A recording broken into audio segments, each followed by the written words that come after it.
ఆ సాంస్కునే ధీమా ఏంటి అంటే, ఆ సాంస్కునే ధీమా ఏమీ లేదు.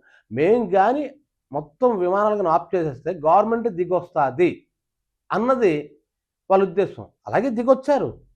మరేం చేస్తారు? ఇప్పుడు పాత పద్ధతులు మీరు నడపండి కొన్నాళ్ళు, ఈ సంక్షోభం తీరినంత వరకు అని కాలబేరానికి రావాల్సిన పరిస్థితి వచ్చింది. ఇది ఎందుకు వచ్చిందో తెలుసండి? దీన్ని క్రోనీ క్యాపిటలిజం అంటాం. క్రోనీ క్యాపిటలిజం అంటే అర్థం ఏంటంటే, మొత్తం ఒక వ్యవస్థని ఒక ఇద్దరు ముగ్గురు చేతుల మీద అంటే వాళ్ళ చేతుల్లోకి ఇచ్చేయటం. ఇప్పుడు మనం మన దేశంలో చూసుకున్నట్లయితే క్రోనీ క్యాపిటలిజం చాలా ఎక్కువైపోయింది ఇప్పుడు. అంటే అదానీలు, అంబానీలు వీళ్ళు నడుపుతారు దేశాన్ని. పేరుకే గవర్నమెంట్లు ఉంటాయి.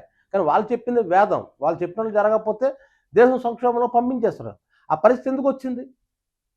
ఎందుకంటే ఏవియేషన్ రంగంలోకి ఇప్పుడు ఎవరైనా కొత్తగా ఏదైనా కంపెనీ రావాలనుకున్నట్లయితే చాలా నిబంధనలు విధించారు.